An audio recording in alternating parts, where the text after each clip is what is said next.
Hello అందరికి.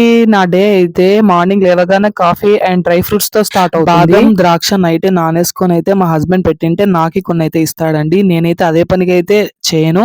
ఇంక ఇక్కడైతే రాగి సంగటి అయితే చేస్తున్నాను. ఇంకా అందులోకి అయితే బెండకాయ పుల్లగూర అనేది రాయలసీమ స్పెషల్ అన్నమాట. రాగి సంగటి బెండకాయ పుల్లగూర టేస్ట్ అయితే అద్దిరిపోతుంది. ఇంకైతే చాలా రోజులైంది బెండకాయలు తిని. అలాగే పిల్లలు అయితే అస్సలు తినరు. ఇంకొకసారి ట్రై చేద్దాం, ఎప్పుడో ఒక్కసారైనా చేయాలి కదా. నాకు తెలిసి 6 మంత్స్ అయితే అయింటుంది బెండకాయలు తినక. సో ఒకసారి ట్రై చేద్దామని అయితే చేస్తూ ఉన్నాను. తినకపోయినా తినిపించాలి పిల్లలకి. ఇంక ఇక్కడైతే ఒక టిప్ చెప్తాను. బెండకాయలు ఎక్కువగా జిగురు వస్తుంది కదా, ఆ జిగురు రాకుండా ఈజీగా కట్ చేసుకోవాలంటే మనము చాకుకి నిమ్మకాయ అనేది పూసి దాని తర్వాత కట్ చేస్తే అస్సలు జిగురు అనేది చాకుకు అంటుకోదు, ఈజీగా కట్ అవుతాయి. ఇంకా నేనైతే రాగి సంగటి కూడా చేస్తూ ఉన్నాను. చాలా చాలా బాగుంటుందండి కాంబినేషన్. ఇంకా పుల్లగూర ఎలా చేస్తారనేది నెక్స్ట్ వీడియోలో అయితే చెప్తాను. సో మన ఛానల్ సబ్స్క్రైబ్ చేసుకోండి.